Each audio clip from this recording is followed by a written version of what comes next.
Un cordial saludo para todas y todos. Mi nombre es Daniel Felipe Guerrero Pulido y estoy con mi grupo de trabajo, Dylan Ávila, Daniela Morales, y vamos a presentar modelos conductistas. A continuación, el profesor Dylan va a hacer la introducción. Bueno, bueno, a continuación trabajaremos lo que es dos activaciones cognitivas. La primera nos la explicará nuestra compañera Daniela. Listo. Hola chicos.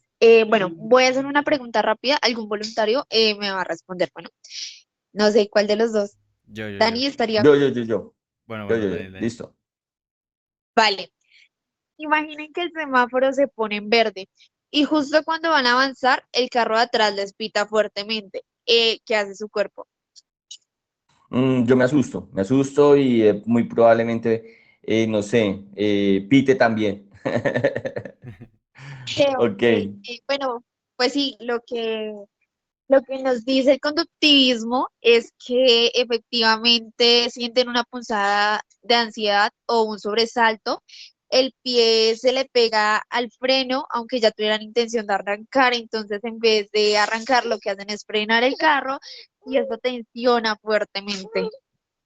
Dice la clave, el pito fue un estímulo, les hizo sentir o actuar una respuesta de forma automática sin que lo planearan. El conductismo estudia justamente cómo el ambiente nos entrena para responder a las cosas. ok, listo, muy bien. Ok, bien, Listo, sigamos con la siguiente actividad. Si quieres, yo te ayudo con la siguiente actividad, Dylan. vale. Nuestra siguiente actividad cognitiva, eh, vamos a trabajar lo que es la parte de nuestro cerebro. Ok. Entonces, Dani, tú dime el color sin leer la frase de forma rápida. Ah, el color, listo. Verde, rojo, azul, amarillo, azul, negro, rojo, azul, verde, negro, rojo, amarillo, verde, azul, negro, azul, rojo, naranja. Ay, naranja, verde. Bueno, muy Bueno, me bien. equivoqué en una. Aquí Sí. vemos un claro ejemplo de cómo nuestro cerebro lo confunde. ¿Por qué? Esto se debe ya que a nuestro cerebro, nuestra parte izquierda, que está visualizando como tal los colores, no nos lo permite nuestra parte dominante, que es la derecha. Mientras la derecha quiere leer la frase, la otra lo interpreta como un color, pero la otra parte se está chocando, están chocando entre ambas para diferenciar si están diciendo la palabra o el color de las letras. Por ende, nuestro cerebro tiende a priorizar el lado derecho, que es el color. Bueno, entonces, Ok. a continuación pasaremos a lo que es la filosofía del conductismo, que nos lo explicará nuestra compañera Daniela. Ok, ¿qué es la filosofía del conductismo? La filosofía del conductismo es simple y muy radical. Querían convertir la psicología en una ciencia seria y objetiva, como la química o la física. El foco es la conducta. Para ellos, lo único que vale la pena estudiar es lo que se ve y se mide. La conducta, lo que hacemos, hablar, correr y llorar, entre otras. Bueno, la caja negra. Descartaron por completo estudiar la mente, los pensamientos y las emociones. Decían, no podemos ver la mente, así que no es científica, es una caja negra inaccesible. La fórmula ER, estímulo-respuesta, creen que todo nuestro comportamiento, desde lo simple hasta lo complejo, se explica por una ley. El ambiente nos da un estímulo y nosotros damos una respuesta. Somos un producto de nuestro entorno. Vale, Correcto, listo, perfecto. Listo, sigue Dylan entonces con tu parte. vale. Pasamos a los genios detrás de la teoría.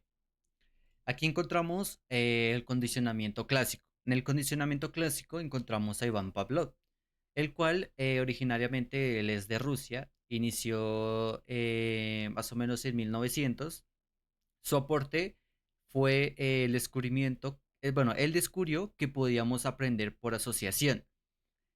Uno de sus libros más importantes fue Reflejos Condicionados. Él en su trayecto de su vida, él hizo un experimento con animales, el cual él logró que un animal sintiera, o sea, que un animal babeara por comida sin necesidad de que la comida estuviera encima de la mesa o alrededor de él. ¿Cómo logró él hacer esto? Él lo que hacía era que cogía al animal y al animal le ofrecía como tal la comida, ¿cierto? Al él visualizar la comida, el perro tiende a salivar pues, por esa necesidad de hambre, ¿sí? O por simplemente el estímulo de que la comida esté presente. Pero si nosotros hacemos sonar una campana, el perro pues va a notar que es un sonido cualquiera y no le va a poner atención. ¿Qué hizo este señor? Este señor lo que hizo fue juntar las dos, el sonido de la campana con la comida. Entonces, mientras él tenía la comida en la mano, él sonaba lo que era la campana para que el animal babeara. Entonces, lo que hacía el animal era que, uy, la campana está sonando y hay comida. Entonces, él lo asociaba como que va a haber comida la próxima vez que suene la campana. Entonces, más adelante, después de haber repetido este suceso varias veces, cuando él sonaba la campana, hacía que el animal babeara sin necesidad de que hubiera comida presente. Esto se debe a que el perro ya lo asociaba con que ya había comida o sea, por solo el sonido, porque él lo asoció así. Bueno, ahora encontramos lo que es el condicionamiento clásico de John Watson. John Watson es originario de Estados Unidos, fundador de 1913. Su aporte fue el condicionamiento, el conductismo, y declaró que el objetivo de la psicología era em, predecir y controlar lo que es la conducta humana. ¿Qué hacía ese man? Ese man dijo que si funciona con animales, funciona con humanos. Claro, entonces, ¿qué hizo él? Él trabajó bueno, más adelante lo veremos, con un bebé, el cual él lo condicionó a un miedo sin necesidad de que ese miedo estuviera presente. Uno de sus libros destacados de él fue Bayor, An Introduction to Comparative Psychology de 1914. Él fue muy conocido por su experimento con este bebé, ya que fue una polémica de trabajar donde se discutía la ética sobre el tema de la ciencia en estos experimentos. Y bueno, a continuación veremos lo que es un pequeño video relacionado con el experimento que él hizo. El experimento social del pequeño Albert. Conoce como este bebé desarrolló una fobia y fue un experimento de la psicología. ¿Qué fue este experimento? En 1920, John Watson y Rosalie Reiner desarrollaron un experimento para poder demostrar que el miedo no solamente es innato, sino que este se puede aprender y desarrollar.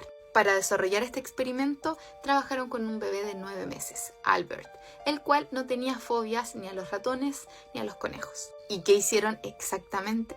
El desarrollo de este experimento consistía en que el pequeño Albert era expuesto a un animal, en este caso un conejo. Lo que sucedía es que al mostrarle el animal, automáticamente al unísono hacían un ruido fuerte con metales en su espalda. Esto lo hicieron muchas veces progresivamente, lo que desarrolló que en un punto le mostraban al animal, no hacían el ruido y aún así le detonaba este miedo natural al ser expuesto. En resumen, Albert se desregulaba y lloraba con el hecho de ver un animal. Ya no era necesario tener que exponerlo a este ruido fuerte, sino que se desarrolló lo que conocemos como condicionamiento clásico. Pero, ¿qué es este concepto? En simples palabras, es cuando un estímulo neutro, en este caso el ratón, se expone con una experiencia desagradable, es decir, el sonido de la barra de metal. Esto, al exponer al pequeño Albert, desarrolló una fobia que se mantiene hasta la actualidad, ya que en el experimento se realizó todo esto durante bastante tiempo y nunca se hizo un trabajo de poder remendar todo el trabajo psicológico que hicieron con este pequeño bebé. Este experimento fue clave en lo que hoy conocemos como la psicología conductista, ya que nos permitió comprobar que existe el condicionamiento clásico, que se puede desarrollar lo que es el miedo, la fobia durante la experiencia de vida y no solamente es innato. Sin embargo, este tipo de investigaciones nos hacen preguntar y cuestionar los límites éticos y morales de nuestra labor dentro de la psicología clínica o de la investigación, ya que efectivamente podemos ver que el poder exponer a un bebé a desarrollar una fobia sin consentimiento, sin trabajo, sin este hecho objetivo de poder trabajar, nos hace cuestionar, y hoy en día dentro de la misma práctica en la universidad y cuando se expone este tipo de investigaciones nos nacen muchas preguntas. El experimento del pequeño Albert nos demostró que el miedo puede aprenderse, pero igual nos dejó una gran lección. El trabajar con seres humanos tiene que ser desde la ética y la moral, poder resguardar los derechos humanos y así poder entregar información a futuras generaciones desde el respeto. ¿Y tú, conocías este experimento? ¿Qué reflexiones te dejas desde tu visión profesional? Deja tu opinión en comentarios. Bueno, aquí básicamente lo que nos explicaba ella, lo que les mencionaba anteriormente, era la relación que tenía el animal con el objeto. En este caso, lo quisieron, como este señor lo quiso adentrar más allá, trabajando con lo que son humanos. Ya como esta chica mencionaba, eh, ellos lo que hacían era condicionar al niño que tuviera miedo durante, mediante él visualizar al animal, medido porque anteriormente, por objetos muy fuertes y desagradables, el niño se condicionó a que al ver ese animal le daba como miedo.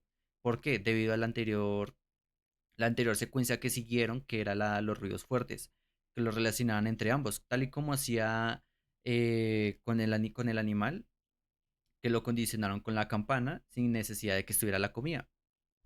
Bueno, aquí llegamos a lo que es el condicionamiento operante, donde viene nuestro señor que reforzó lo que era la conducta. Skinner, bueno, él es originario de Estados Unidos, mediados de los 1900, y su aporte llevó a al conductismo a su punto más alto, el conductismo radical. Él dijo que la conducta no solo se aprende por asociación, sino por las consecuencias. Una de sus obras más importantes fue La ciencia de la conducta humana y la conducta de los organismos. Este señor nos menciona que si mediante la conducta que nosotros trabajamos, si se reprende, hay forma de como tal desaprender lo que ya sabemos hacer. ¿A qué me refiero? Un ejemplo es cuando, digamos, nosotros reprendemos a un animal por hacer algo malo. A él estamos dando una conducta negativa a ese animal para que deje de hacer ese tipo de acción. Lo incitamos al miedo para que él más adelante pierda como esa conducta de hacerse sus necesidades en cierto lugar o tratar de quitarle cierta costumbre. Un ejemplo que nos explicará más adelante El es el de esta persona, al cual menciona lo que le estoy diciendo. Cómo reprendemos a un animal haciendo que mediante el conductismo desaprenda eso que él ya sabe. condicionamiento operante se basa en la idea de que podemos aumentar o disminuir una determinada conducta agregando una consecuencia. Por ejemplo, si un perro hace popó en una alfombra, podemos proporcionarle un refuerzo para que lo haga de nuevo o un castigo para que se detenga. Tanto el refuerzo como el castigo pueden ser positivos o negativos, lo que significa que tenemos 4 formas posibles de enseñarle una lección a este perro. Podemos dibujar las 4 opciones en una tabla. Si el refuerzo es positivo, agregamos algo agradable, como una galleta, para aumentar la probabilidad de un comportamiento. Si el refuerzo es negativo, aún queremos aumentar el comportamiento deseado, esta vez quitando algo desagradable, como la correa. Si el castigo es positivo, agregamos una respuesta desagradable para disminuir el comportamiento. Cuando el castigo es negativo, también queremos disminuir el comportamiento, ahora quitando algo agradable como la cómoda alfombra. Si detenemos cualquier tipo de manipulación, la conducta condicionada eventualmente desaparecerá nuevamente. A esto se lo llama extinción. El condicionamiento operante fue estudiado por primera vez por Edward L. Thorndike y más tarde se hizo famoso por el trabajo de B. F. Skinner. Skinner creía que los organismos están haciendo lo que hacen de forma natural hasta que accidentalmente encuentran un estímulo que crea el condicionamiento, lo que resulta en un cambio de comportamiento. Para probar esto, colocó una rata dentro de una cámara de condicionamiento operante que más tarde se conoció como la caja de Skinner. Entre otras cosas, dentro de la caja había una palanca que, al ser presionada, soltaba comida. El condicionamiento ocurre en una contingencia de 3 términos, hoy conocidos como el ABC del comportamiento por las siglas en inglés. A es por antecedente. La rata golpea accidentalmente la palanca que activa la liberación de comida. B es por comportamiento y se refiere a la respuesta. La rata sigue presionando la palanca. C es por consecuencia. Sigue saliendo comida. La fuerza de la respuesta al condicionamiento depende del programa de refuerzo. Si siempre hay comida después de presionar, la rata se comporta de manera predecible. Si la comida se libera al azar, la rata se comporta erráticamente como un adicto. Skinner, nacido en 1904, era profesor de psicología y estaba adscrito al conductismo. Argumentó que solo se puede estudiar el comportamiento que es visible y que cualquier cosa que suceda dentro de la mente es un concepto erróneo o irrelevante para la ciencia. Pensaba que el libre albedrío era una ilusión, porque el comportamiento es aleatorio o una reacción al medio ambiente. Su trabajo se convirtió en la base de la terapia conductual, los ejercicios militares y el adiestramiento animal. Puedes probar este ejercicio de refuerzo positivo en el aula. Una persona debe salir de la habitación. Ahora, decide una tarea que completará esa persona, como encontrar un libro en particular. Luego, elige una forma no verbal de reforzar esa tarea, como aplaudir. Invita a la persona a regresar a la habitación y déjala que intente completar la tarea, pero no des instrucciones. Cada vez que estén en el camino correcto con respecto a completar la tarea, aplaude más fuerte. Si se alejan de realizar la tarea, reduce tu aplauso o detente por completo. Una vez que la persona entienda lo que se supone que debe hacer, déjale que explique la tarea. ¿Lo hicieron bien?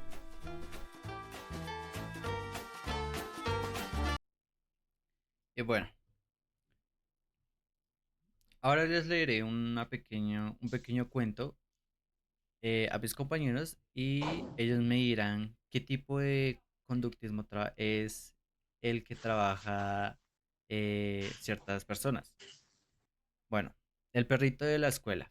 Había una vez un niño llamado Tomás que tenía dificultades para hacer la tarea de matemáticas. Siempre se distraía y terminaba jugando con su lápiz, en vez de sumar y restar. Un día, la maestra llevó a clases a Lupo, un perrito muy juguetón. La regla era simple. Cada vez que los niños terminaban un ejercicio correctamente, podían darle una galleta a Lupo. Si no trabajaban, no podían acercarse al perro. Thomas al principio no creía que funcionara, pero cuando vio cómo sus compañeros se reían felices jugando con Lupo, después de resolver sus operaciones, empezó a intentarlo. Hizo su primera suma bien, pudo darle una galleta a Lupo. Resolvió otra resta correcta, el perro movió la cola y le lamió la mano. Poco a poco, Thomas empezó a esforzarse más cada vez que veía al perrito. Recordaba que si trabajaban con concentración, recibirían una recompensa. Con el tiempo, ya no necesitaba del perro. Había aprendido a disfrutar de resolver problemas.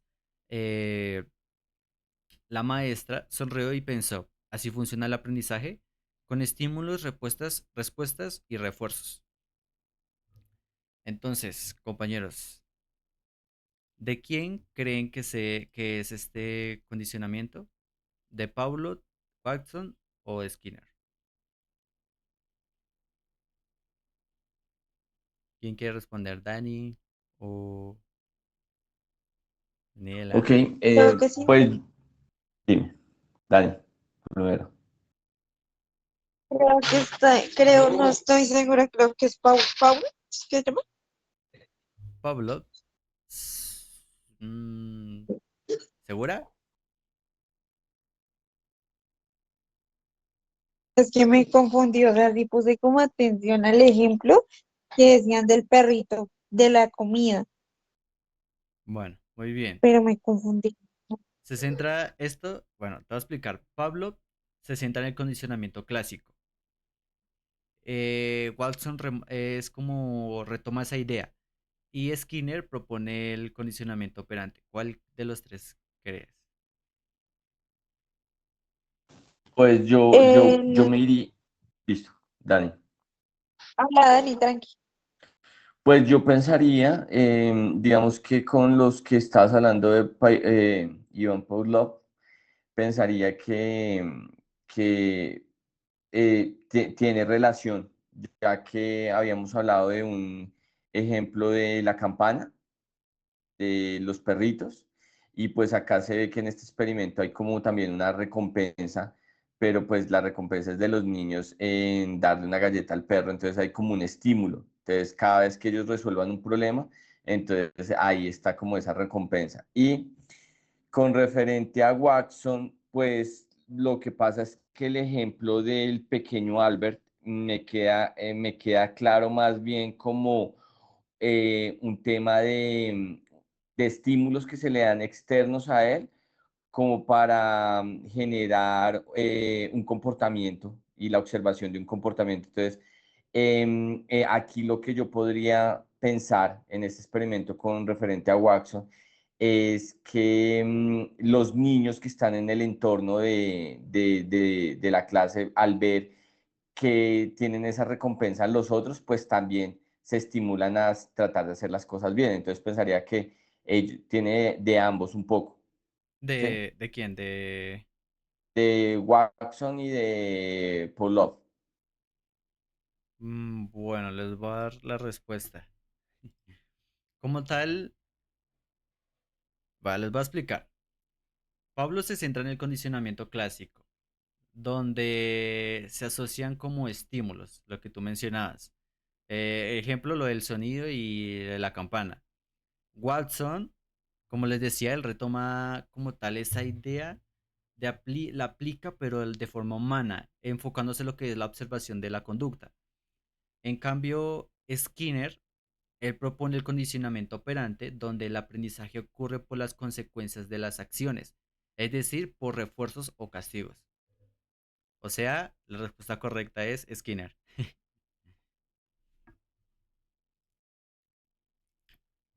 Ujú. El tema de que él todavía está como ligado con el conductivismo clásico, ¿no? Y Sí, radical, de recompensa. Listo, perfecto. sí, por lo Ujú. que él refuerza lo que es el estímulo positivo. Entonces, Ya. él no trabaja tanto como a lo miedo como hacía Watson. Watson, Ajá. Por eso la respuesta ahí es Skinner. Bueno, listo. bueno, pasamos a lo que es la diferencia entre la psicología antigua y la psicología moderna, Ujú. donde Dani y Daniel nos explicarán un poco. Ah, bueno, listo, perfecto. Bueno, con mi compañera Daniela, ya que nosotros hemos estado dándoles un poquito el tema referente de cómo nace, en qué año más o menos, en qué año comienza el conductivismo, se desarrolló este cuadro, es un cuadro, por decirlo así, comparativo donde hablamos, por ejemplo, del objetivo de estudio. Entonces, el objetivo de estudio, eh, vamos a hablar del tema de psicología. Entonces, en la psicología, antes de 1913, pongamos como referencia este año, porque pues es el año en el cual Watson pasó sus estudios y pasó su propuesta y el libro que ahorita les voy a comentar cómo es el nombre, se me escapa porque está en inglés. Y en este libro de teorías, pues se demuestra pues obviamente que él con base en el método científico es que empieza a desarrollar toda esta teoría. Entonces, el objetivo del estudio de la psicología, pues, antigua, esto, es estudiar la mente y la conciencia. Y Watson y los otros autores proponen la conducta observable como nuevo objetivo de estudio. Dani, ¿me colaboras con el método principal? Ok, sí. Método principal de la psicología antigua. Intro- introspección, observar los propios pensamientos. Entonces, ¿qué era lo que nos quería decir la psicología antigua es que ellos querían saber cómo el ser humano pensaba y cómo soñaba y demás. Entonces, en la psicología moderna bueno, el señor Watson dijo como, vamos para saber, bueno, no podemos saber cómo piensan exactamente ni lo que sueñan. Entonces nos basamos en la observación y en la experimentación. Entonces de ahí empieza a nacer el conductista. En el carácter Y eso es científico, importante, Dani, y hagamos un paréntesis ahí, qué pena te interrumpo, porque acá está el paréntesis del tema que estamos hablando nosotros dos, ¿cierto? De que él también hablaba de que este tema de la psicología antigua era de charlatanes, ¿cierto? Porque pues uno no puede, por decirlo así, con el método científico, un sueño o una cuestión que viene, pues obviamente un pensamiento no se puede cuantificar, mientras que igual el señor Watson tenía como profesión y como estudios, él fue psicólogo, ¿cierto? Y filósofo. Y entonces él se basaba en todos sus estudios y todo eso en poder cuantificar y aplicar todo lo que hace mediante el método científico. Entonces me parece que eso era como importante ese punto relevante, porque pues basado en eso es que él puede pues comenzar este nuevo movimiento, ¿no? sí, claro, Dani, es muy importante, sí, cómo hacer la base en esto que tú acabas de decir. Exactamente, los científicos antiguos querían como estudiar algo que simplemente no era posible. Entonces él dijo, mediante una observación sí se puede hacer los estudios correspondientes de la conducta. Bueno, prosigo. Carácter científico, subjetiva, difícil de comprobar, lo que decíamos, o sea, no tenía como las bases. Y en la moderna, objetiva, mediable y verificable, pues mediante los estudios sí se puede hacer eh, la verificación y demás. Representantes de la Aquí, por psicología. ejemplo, aquí, qué pena te interrumpo de nuevo. Aquí, por ejemplo, el experimento que cuenta Dylan, Ujú. ¿cierto? Sí. De el bebé. Entonces, claro, él hace un experimento, él pone situaciones del entorno y él toma datos, ¿cierto? Y él verifica. Entonces, en el momento en el que se puso tal sonido y se pone un bebé, entonces hay una experimentación, hay unos factores, ¿cierto? Externos, y hay un tema de unas variantes. Entonces, todo eso, pues se puede medir, se puede cuantificar. Bueno, ¿qué pasa? El bebé no responde, por ejemplo, al estímulo de que se le ponga un animal, entonces no presenta miedo. Entonces vamos a ponerle un sonido, no sé, tenebroso. Estoy especulando, ese no es el experimento, pero como para que tenga. Entonces, claro, ahí se puede medir y verificar. ¿Listo? Mientras que con un sueño, pues no es lo que tú decías, es subjetivo, o sea, no es medible, o sea, puede ser Sí, producto obvio, de, sería como sí, preguntarle a un bebé, perdóname interrumpirte, a un bebé de 2 meses que su manera de comunicarse es el llanto, decirle como, ¿qué soñaste? O tú soñaste tal cosa. Es algo de lo cual no tenemos como ser sensatos. listo. Ok, pero sigo. Representantes. Ujú, Exacto. Representantes de la psicología antigua. Wilhelm Wundt, Edward Titchener, y de ujú, la psicología moderna, John Watson, Ivan Pavlov y Skinner. Y ujú. básicamente la finalidad era comprender cómo funciona la mente humana de la antigua y de la nueva es explicar y predecir el comportamiento humano. Correcto. Sí. Listo. Bueno, ¿dónde y cuándo nació? Listo. Como estábamos mencionando anteriormente, nació en 1913 a través, pues obviamente, de la postulación. El lugar de contexto es la Universidad de Johnson Hopkins en Baltimore, Maryland, con la publicación del manifiesto de Watson, que quería dejar atrás la psicología vieja, charlatana como la planteaba él, para empezar una nueva ciencia de modo más moderna y 100% experimental. Entonces, nace en 1913 y, como tú lo habías dicho anteriormente, en 1914 es cuando publica su manifiesto, ¿no? Sí, y su experimento. Sí, su experimento.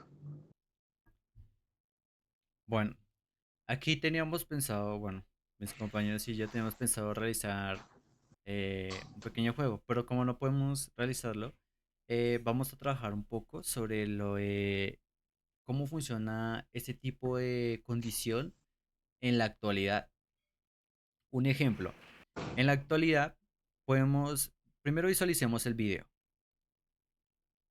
A partir de aquí. Clase 2015. Enhorabuena y gracias por todo. Nos veremos en nuestros sueños.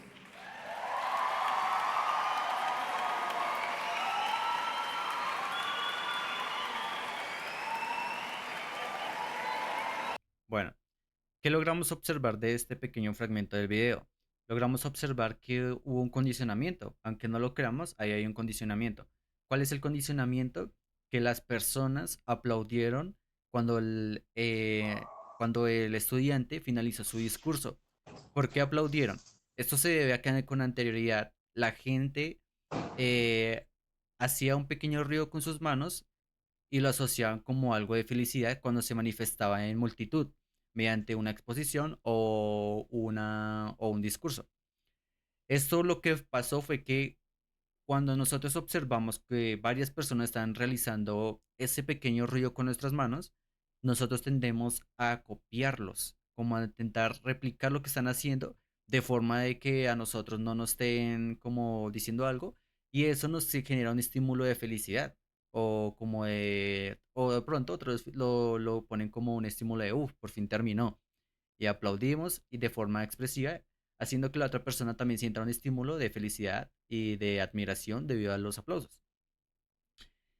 Y bueno, básicamente eso sería todo por nuestra parte. Aquí encontraremos lo que son las referencias de lo que nos basamos y de las personas que investigamos y de los autores. Y pues nada, muchísimas gracias por estar presentes eh, y hasta luego. Hasta luego. Gracias. Gracias, Dylan. Gracias, Karen.